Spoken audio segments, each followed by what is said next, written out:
والصلاة والسلام على سيد المرسلين وعليه وعلى آله وصحبه أجمعين، أما بعد، فأعوذ بالله من الشيطان الرجيم. بسم الله الرحمن الرحيم. وما أصابكم من مصيبة فبما كسبت أيديكم ويعفو عن كثير. صدق الله العظيم.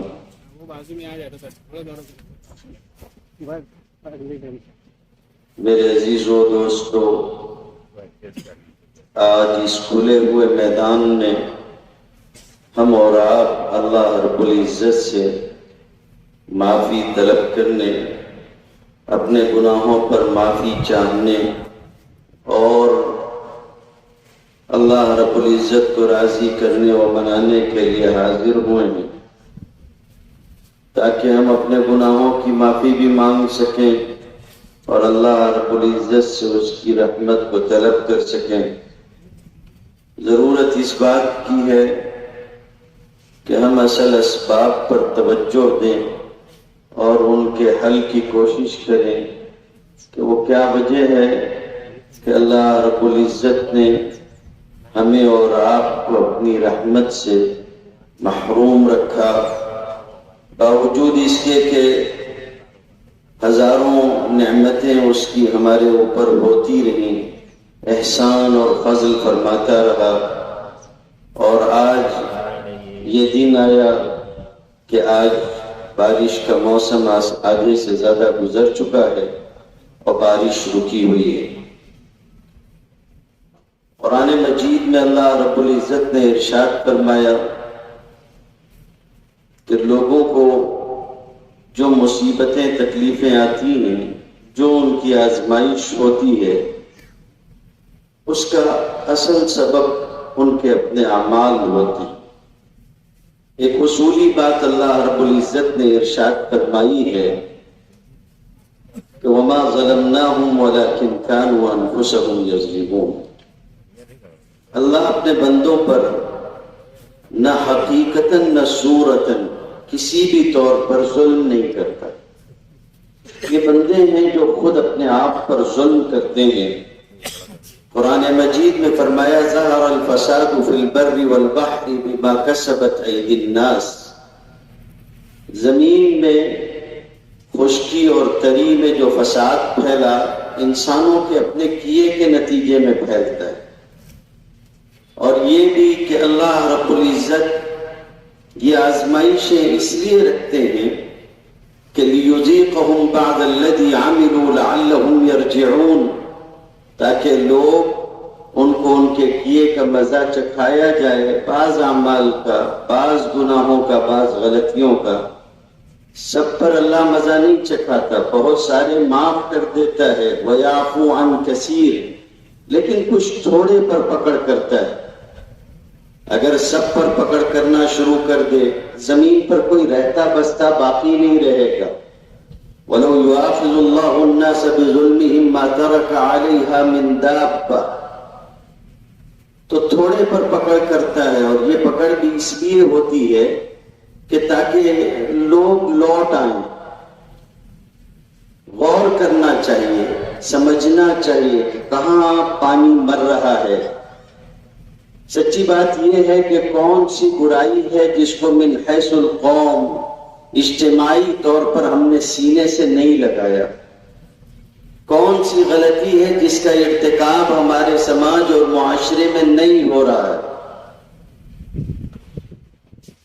بہت ساری غلطیاں، بہت سارے قصور ہیں، اور اللہ تعالی ہم سے پہلے کی قوموں پر ان غلطیوں اور ان قصوروں کی وجہ سے گرفت کرتا رہا۔ یہ تو اللہ کی رحمت ہے کہ ہم اور آپ ابھی بھی بہت عافیت میں ہیں، ورنہ اللہ رب العزت نے ارشاد فرمایا فَكُلًّا أَخَذْنَا بِذَنبِهِ، ہم نے ان کو ان کے گناہوں کے نتیجے میں پکڑ لیا۔ کچھ وہ تھے مَنْ أَرْسَلْنَا عَلَيْهِ حَاصِبًا، جن پر پتھروں کی بارش کر دی گئی۔ ایسے لوگ بھی تھے، فرمایا وَمِنْهُمْ مَنْ أَخَذَتْهُ الصَّيْحَةُ، جن کو ہم نے پکڑا ان پر عذاب چیخ کی صورت میں آیا، سب کچھ ختم ہو گیا۔ وَمِنْهُمْ مَنْ خَسَفْنَا بِهِ الْأَرْضِ، کچھ وہ تھے جن کو ہم نے زمین میں دھنسا دیا۔ وَمِنْهُمْ مَنْ أَغْرَقْنَا، کچھ وہ تھے جن کو ہم نے پانی میں غرق کر دیا۔ وَمَا كَانَ اللَّهُ لِيَظْلِمَهُمْ وَلَكِنْ كَانُوا أَنفُسَهُمْ يَظْلِمُونَ۔ اللہ رب العزت نے ہم سے پہلے بہت سی قوموں کو دنیا میں رہنے اور بسنے کا موقع دیا، لیکن جب انہوں نے نافرمانی کی تو اللہ رب العزت نے ان کا مواخذہ کیا اور شدید مواخذہ کیا۔ اس کے نتیجے میں وہ تباہ و برباد ہو کر رہ گئے۔ آج ان کے کھنڈر ان کی کہانی سناتے ہیں اور ان کی بدعمالیوں کی داستان ہمارے سامنے رکھتے ہیں، اور ان کا وجود قصہ پارینہ ہو چکا ہے۔ وَكَأَيٍّ مِّن قَرْيَةٍ عَتَتْ عَنْ أَمْرِ رَبِّهَا وَرُسُلِهِ فَحَاسَبْنَاهَا حِسَابًا شَدِيدًا وَعَذَّبْنَاهَا عَذَابًا نُكْرًا فَذَاقَتْ وَبَالَ أَمْرِهَا وَكَانَ عَاقِبَةُ أَمْرِهَا خُسْرًا أَعَدَّ اللَّهُ لَهُمْ عَذَابًا شَدِيدًا فَاتَّقُوا اللَّهَ يَا أُولِي الْأَلْبَابِ۔ فرمایا کہ کتنی بستیاں ایسی ہیں جنہوں نے نافرمانی کی، ہم نے ان کا شدید مواخذہ کیا اور انہیں پکڑ لیا اور سخت عذاب دیا۔ نتیجہ یہ ہوا کہ وہ ختم ہو کے رہ گئے، تباہ و برباد ہو گئے، خسارہ اٹھایا انہوں نے، ہلاک ہوئے۔ اور یہ دنیا کا عذاب ہے۔ آخرت میں ان کے لیے اللہ نے اور عذاب تیار کر رکھا ہے۔ اے عقل رکھنے والو، اللہ سے ڈرو، فاتقوا اللہ یا اولی الالباب، نصیحت قبول کرو۔ حدیث شریف میں آتا ہے، نبی کریم صلی اللہ علیہ وسلم نے ارشاد فرمایا، لم ينقص القوم یا لم ينقص قوم المکیال والمیزان، کوئی قوم ایسی نہیں ہے جو ناپ تول میں کمی بیشی کرتی ہو، جو ناپ تول میں کمی کرتی ہو اور وہ عافیت کے ساتھ رہ جائے۔ حضور نے فرمایا کہ ناپ تول میں کمی کرتے ہیں، اللہ ان کو پکڑ لیتا ہے۔ الا اخذوا بالسنین، قحط سالی ان کے اوپر آ جاتی ہے۔ وشدت المعونہ، سخت مصیبت میں مبتلا کیے جاتے ہیں، شدید تکلیف میں مبتلا کیے جاتے ہیں۔ وجور السلطان، ظالم کے ظلم میں مبتلا کیے جاتے ہیں۔ وَلَمْ يَمْنَعُوا زَكَاةَ أَمْوَالِهِمْ إِلَّا مُنِعُوا الْقَطْرَ مِنَ السَّمَاءِ وَلَوْلَا الْبَهَائِمُ لَمْ يُمْطَرُوا۔ جب کمی بیشی پیدا ہوتی ہے اس کے ساتھ یہ چیزیں آئیں گی۔ جب لوگ ناپ تول میں کمی کریں گے، جب لوگ تجارت میں لوگوں کو دھوکہ دینا شروع کریں گے، اور ناپ تول کی کمی صرف ایک ہی معنی میں نہیں ہے، صرف ایک ہی طور پر نہیں ہے۔ لوگ سمجھتے ہیں کہ خالی کوئی دکان لے کے بیٹھا ہو، اس نے کم ناپ دیا، کم تول دیا، بس یہی ایک معنی ہے۔ میں ایک مدرسے کا مدرس ہوں، اگر میں نے وقت نہیں دیا، میں نے جو معاہدہ کیا تھا تو میں نے اپنے معاہدے میں کمی کی، میں ناپ تول کی کمی کا مجرم ہوں۔ آپ کہیں ہوں، آپ کسی شعبے میں ہوں، لیکن اگر آپ نے اس میں کوئی کمی کی ہے، جو معاہدہ آپ نے کیا ہے، آج ہمارے یہاں تجارت ہوتی ہے، ہم لوگ تجارت کر رہے ہیں، ہم لوگ تجارت کر رہے ہیں۔ جو معاہدہ کپڑے کا ہے، اگر اس معاہدے کے مطابق کپڑا تیار کر کے نہیں دیتے ہیں، کمی بیشی کرتے، ہزار چیزیں ہمارے اور آپ کے ذہن میں ہے، کہنے کی ضرورت نہیں ہے کہ کس طرح کی دھوکے بازی ہوتی ہے۔ یہ بھی اسی وعید میں داخل ہے۔ بارش نہیں ہوتی ہے تو بعض لوگ سوچنا شروع کرتے ہیں کہ سب تو ٹھیک ہے، ہم سب تو ٹھیک کر رہے ہیں، پھر ایسا کیوں ہو رہا ہے ہمارے ساتھ میں؟ جواب اس کا یہ ہے کہ یہ دیکھنے کی ضرورت ہے کہ ہم نے غلطی کہاں کی ہے۔ فرمایا گیا، وَيْلٌ لِّلْمُطَفِّفِينَ الَّذِينَ إِذَا اكْتَالُوا عَلَى النَّاسِ يَسْتَوْفُونَ وَإِذَا كَالُوهُمْ أَوْ وَزَنُوهُمْ يُخْسِرُونَ أَلَا يَظُنُّ أُولَٰئِكَ أَنَّهُمْ مَبْعُوثُونَ۔ تباہی ہے ایسے لوگوں کے لیے جو ناپ تول کی اس کمی میں مبتلا ہو۔ قرآن مجید نے کہا کہ وَإِذَا كَالُوهُمْ أَوْ وَزَنُوهُمْ يُخْسِرُونَ، جب وزن کرتے ہیں، کسی چیز کو تولتے ہیں یا ناپتے ہیں تو اس میں کمی کرتے ہیں، لوگوں کو دینے میں ڈنڈی مارتے ہیں۔ کیا ایسے لوگوں کو یہ خیال نہیں ہے کہ یہ کل قیامت کے دن اپنے رب سے جا کے ملاقات کریں گے؟ اگر بادشاہ کا ظلم چل رہا ہے، صاحب اقتدار لوگ اگر ظلم کر رہے ہیں، مصیبتیں اور تکلیفیں ہم لوگ اگر دیکھ رہے ہیں، اگر ہمارے اوپر قحط سالی آئی ہوئی ہے تو اس کا سبب ایسا نہیں کہ ہم کو بتایا نہیں گیا۔ سلام ہو سیدنا محمد رسول اللہ صلی اللہ علیہ وسلم پر، حجۃ الوداع کا خطبہ دیتے ہوئے فرمایا تھا، ترکتکم علی المحجۃ البیضاء لیلھا کنہارھا، ہم تمہیں ایک ایسی روشن شاہراہ پر چھوڑ کے جا رہے ہیں جس کی راتیں بھی دن کی مانند روشن ہیں، کوئی تاریکی نہیں ہے، کوئی گوشہ چھپا ہوا نہیں ہے، سب بیان کر دیا، وضاحت کے ساتھ بیان کیا گیا۔ آج کاروبار میں چیک ڈسکاؤنٹ کا معاملہ چل رہا ہے، جائیے کبھی کسی عالم سے پوچھئے گا، لیٹ پیمنٹ کا مسئلہ پوچھئے گا، یہ جو زائد پیسے آپ دیتے ہو کس مد میں دیتے ہو، کس چیز کا بدل دیتے ہو؟ کس نے کہا ہے کہ اپنی وسعت سے زیادہ کاروبار کرو؟ 20 لوگ چلانے کی اگر اوقات ہے تو 50 لوگ چلاؤ۔ لوگ تو چاہتے ہیں کہ تم کو سودی کاروبار میں مبتلا کریں۔ پیڑھی والا کہتا ہے کہ صاحب سیٹ صاحب، 2 مرتبہ سیٹ صاحب بول دیتا ہے، تیسری مرتبہ بولتا ہے کہ آپ کہاں 20 لوگ چلا رہے، 24 لوگ چلا رہے، میں آپ کو دیتا ہوں، آپ چلاؤ۔ یہ سیٹ ہو جاتا ہے اور اس کا نتیجہ یہ ہے کہ سودی کاروبار میں مبتلا ہوتا ہے۔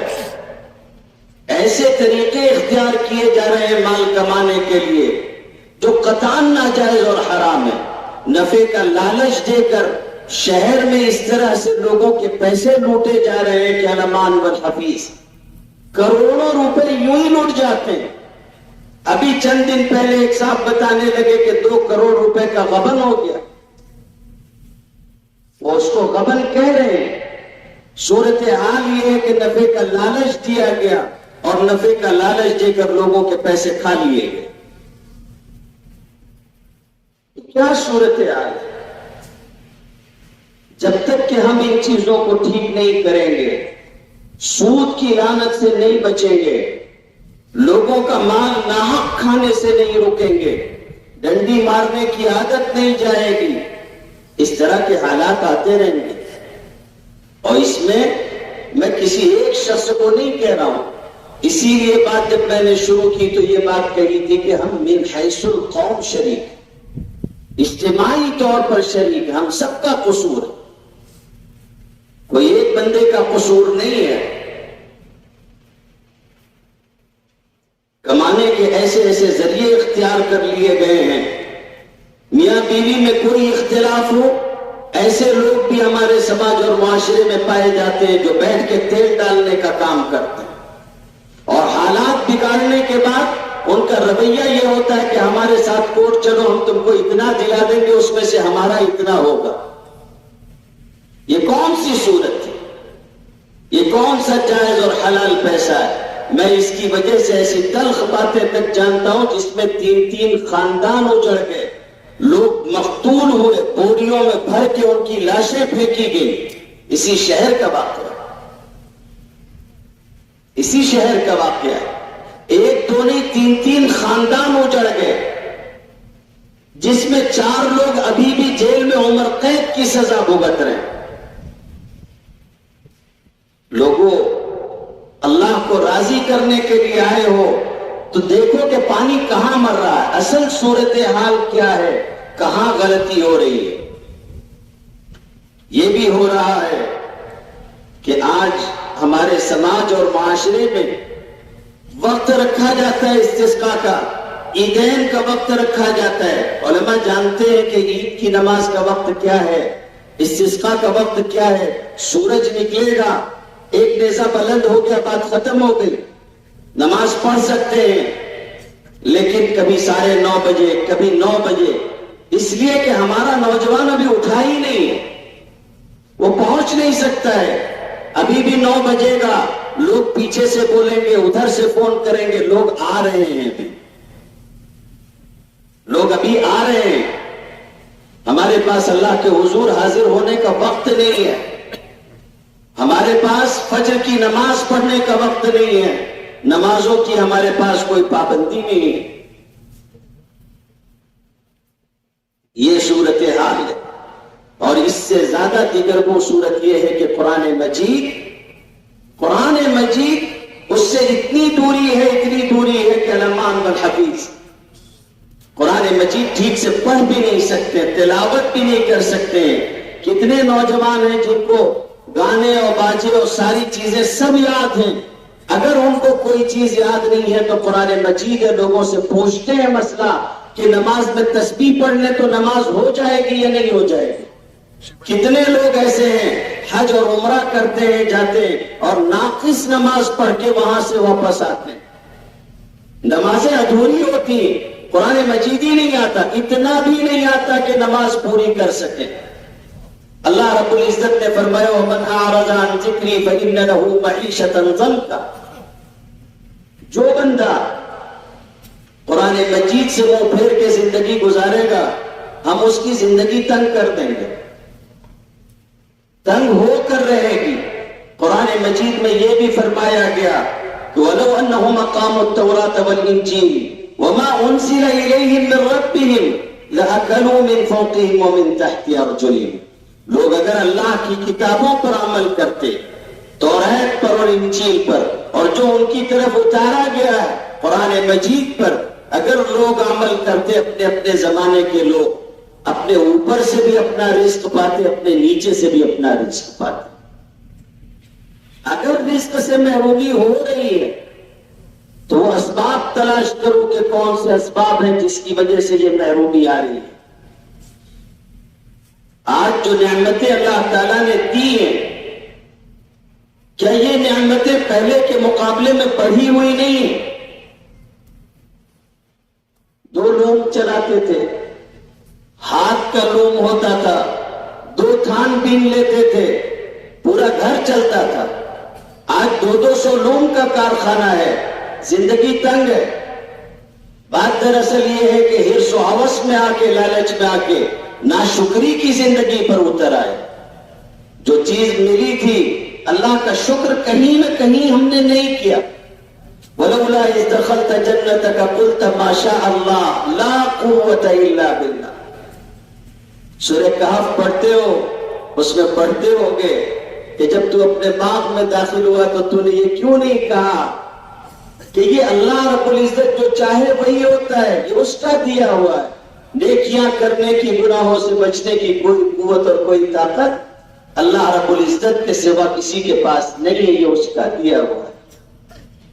بجائے اس کے کہ یہ سمجھا جاتا، ہم اپنے آپ میں قارون بننے لگے، ہم اپنے آپ میں ناشکرے ہونے لگے. اور جب ناشکری آتی ہے تو یہ یاد رکھو کہ نعمتیں نعمتوں سے بدلتی ہیں. لقد كان لسبع في مسكنهم آية جنتان عن يمين وشمال كلوا من رزق ربكم واشكروا له بلدة طيبة ورب غفور. کسی عالم سے جا کے پوچھنا کہ قوم سبا کو اللہ تعالیٰ نے کتنی نعمتوں سے اور کیسے نوازا، کیسی ساری خوبیاں ان کے پاس تھی، باغات تھے، ساری چیزیں تھی، پانی کا اپنا نظام اور سسٹم تھا. لیکن ان سب کے بعد جب اللہ نے ان سے کہا کہ شکر گزاری کے ساتھ یہ ساری چیزیں استعمال کرتے رہو، انہوں نے ناشکری کی، اللہ نے سب ختم کر دیا. فأعرضوا فأرسلنا عليهم سيل العرم وبدلناهم بجنتين جنتين ذواتي أكل خمط وأصل وشيء من سدر قليل. بس کچھ کانٹے دار درخت ان کے باغات میں باقی رہے اور کچھ باقی نہیں رہا. وہ ڈیم جس کے پانی سے اپنے باغوں کو سیراب کرتے تھے وہی ان کی ہلاکت اور تباہی کا سبب بن گیا. قرآن مجید میں اللہ رب العزت نے دوسری جگہ ارشاد فرمایا وَضَرَبَ اللَّهُ مَثَلًا قَرْيَةً كَانَتْ آمِنَةً مُطْمَئِنَّةً يَأْتِيهَا رِزْقُهَا رَغَدًا مِنْ كُلِّ مَكَانٍ فَكَفَرَتْ بِأَنْعُمِ اللَّهِ فَأَذَاقَهَا اللَّهُ لِبَاسَ الْجُوعِ وَالْخَوْفِ بِمَا كَانُوا يَصْنَعُونَ. اللہ تعالیٰ نے بستی کی مثال بیان فرمائی. ہر طرف سے وافر مقدار میں ان کے پاس رزق آتا تھا، عافیت کے ساتھ کھاتے پیتے اور رہتے تھے. ان سے چاہا گیا کہ وہ عافیت کے ساتھ رہتے ہوئے اللہ کی شکر گزاری کرتے ہوئے رہیں، لیکن انہوں نے نافرمانی کی، ناشکری کی زندگی گزاری۔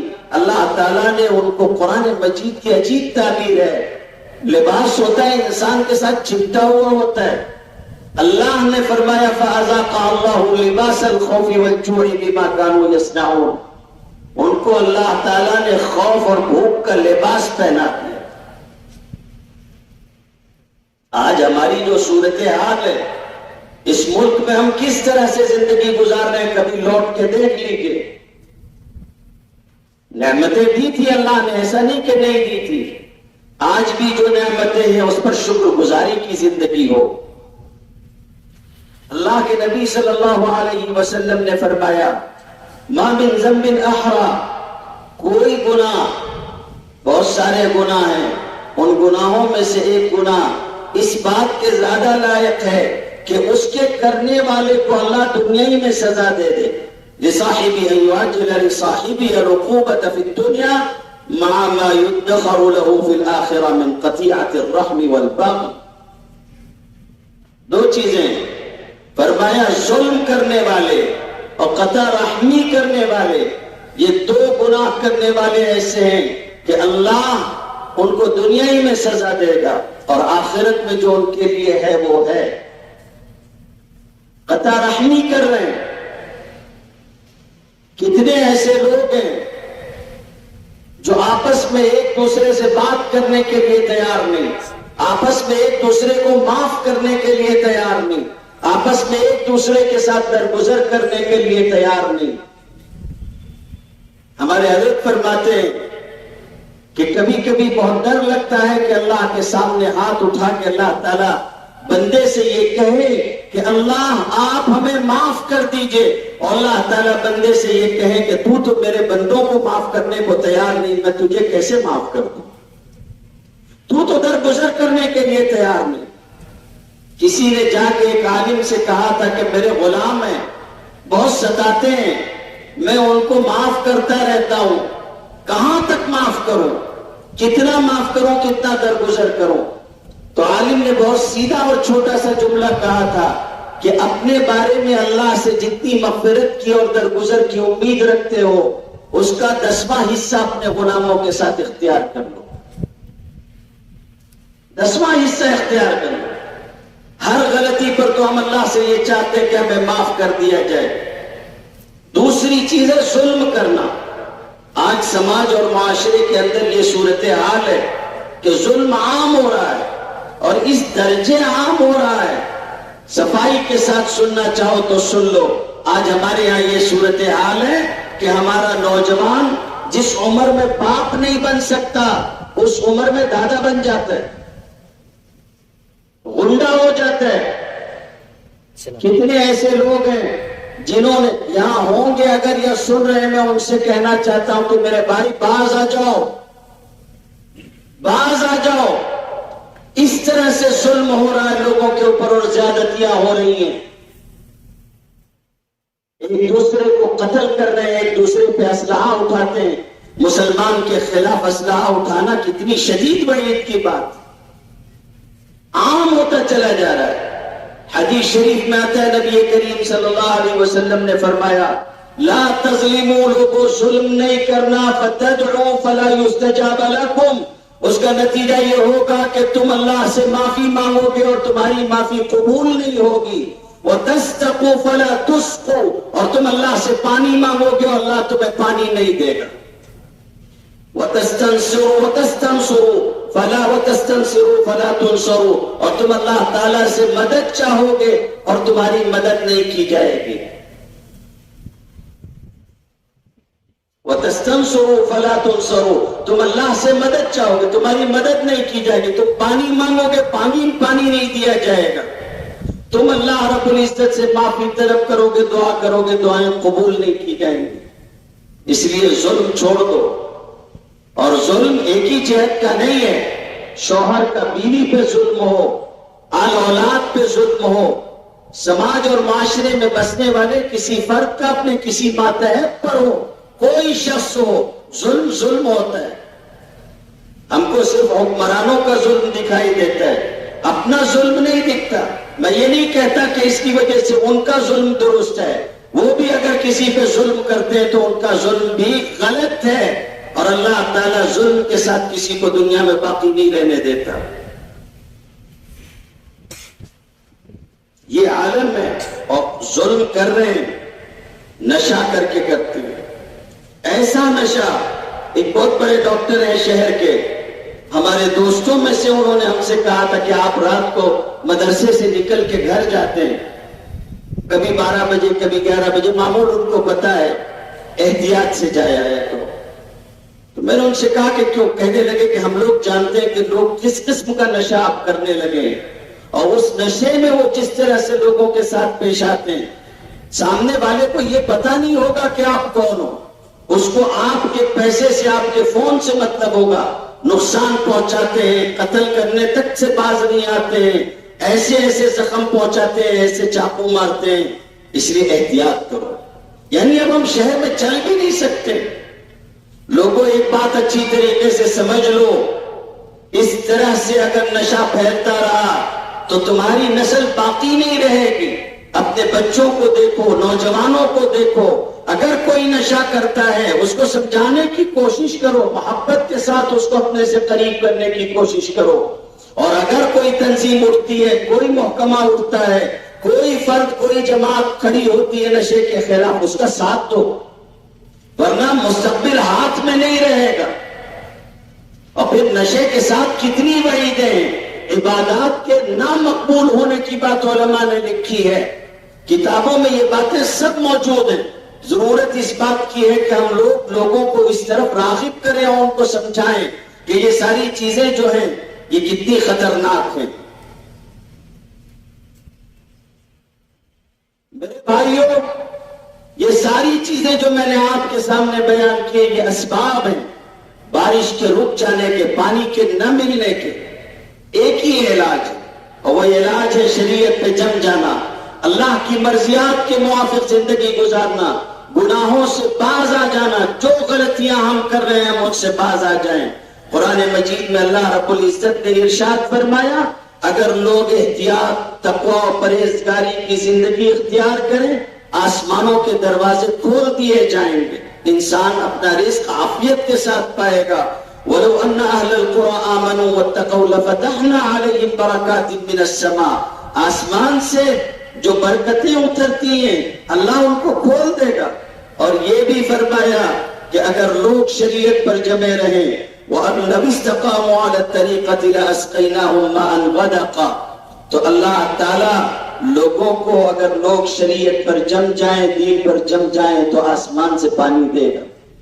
تو یہ فرمایا کہ وَلَوْ أَنَّ أَهْلَ الْقُرَىٰ آمَنُوا وَاتَّقَوْا لَفَتَحْنَا عَلَيْهِمْ بَرَكَاتٍ مِّنَ السَّمَاءِ وَالْأَرْضِ، آسمان و زمین کی برکتیں حاصل کرنا چاہتے ہو تو ایک ہی صورت ہے، اور وہ یہ ہے کہ اطاعت اور فرما برداری کی زندگی ہم سب اختیار کریں۔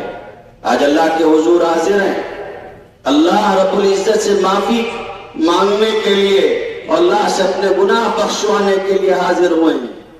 اللہ سے ٹوٹ کے مانگیے، ٹوٹے ہوئے دل کے ساتھ مانگیے، لب لپٹ کے مانگیے، الہا و زاری کے ساتھ مانگیے۔ دیکھیے یہی ایک وہ زبان ہے جس زبان میں الفاظ کی ضرورت نہیں ہوتی، جس میں الفاظ کی ضرورت نہیں ہوتی۔ بچہ اسے معلوم ہوتا ہے کہ میں روؤں گا اور میری ماں کو پتا ہے کہ مجھے درد ہو رہا ہے یا مجھے بھوک لگی ہوئی ہے، اسے بولنے کی ضرورت نہیں ہوتی، اس کی ماں سمجھتی ہے کہ اسے کس چیز کی ضرورت ہے۔ اللہ 70 ماؤں سے زیادہ اپنے بندوں پہ مہربان ہے، اسے کچھ بتانے کی ضرورت نہیں ہے۔ آپ کی الہا و زاری، آپ کا رونا گڑگڑانا، خود ساری باتیں اپنی اللہ کے سامنے رکھ کے اپنے لیے اپنی ضرورت لے لے گا۔ اللہ ساری چیزیں جاننے والا ہے۔ مانگیے اس طرح سے مانگیے جس طرح سے مانگنے کا حق۔ امیر مینائی کے بارے میں آتا ہے، والی رامپور نواب یوسف علی خان نے جب وہ رامپور آئے ہوئے تھے تو کہا کہ بارش رکی ہوئی ہے۔ امیر مینائی کا خاندان بہت مشہور تھا خدمت خلق میں، لوگ ان کو بہت اچھی نظروں سے دیکھتے تھے۔ تو نواب نے کہا کہ آپ بندوں کی بڑی خدمت کرتے ہیں، آپ اللہ سے دعا کریں. تو امیر مینائی نے اس وقت ایک نظم کہی تھی.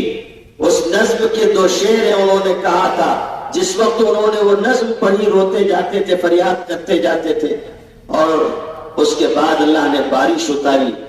انہوں نے کہا تھا کہ یا خدا خلق کو جینے کا سہارا ہو جائے, یا خدا خلق کو جینے کا سہارا ہو جائے, ابر رحمت کو برسنے کا اشارہ ہو جائے, ایک چھینٹا جو پڑے ابر و کرم کا تیرے, دکھ درد و دکھ ہم دور ہمارا ابھی سارا ہو جائے. حضرت قاضی صاحب رحمت اللہ علیہ یہاں ہوا کرتے تھے. آج ان کے بعد یہ پہلی استسقاء کی نماز ہے.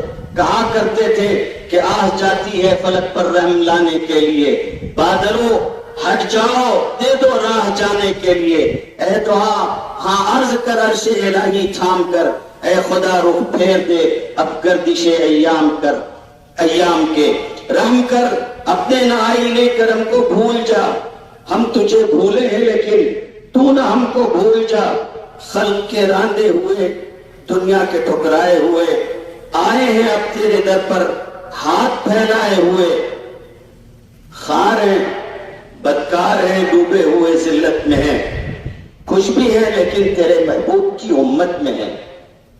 حق پرستوں کی اگر کی تو نے دل جوئی نہیں, تانا دیں گے بدھ کے مسلم کا خدا کوئی نہیں. اللہ کے حضور مانگیے, آج دوسرا دن ہے, علماء جمع ہیں, صلحاء جمع ہیں, بہت سارے لوگ ہیں, نوجوان ہیں. ہم سب کو چاہیے کہ ہم اپنے اپنے گناہوں کی اللہ رب العزت سے تمام گناہوں کی معافی چاہیں, اور اللہ رب العزت سے عہد کریں کہ آئندہ ہم اچھی زندگی گزاریں گے اور گناہوں سے پاک و صاف رہنے کی کوشش کریں گے. اللہ سے توفیق بھی چاہیں ندامت کے ساتھ. اللہ تعالیٰ نیک اعمال کرنے کی توفیق عطا فرمائے. وآخر دعوانا الحمد للہ رب العالمین.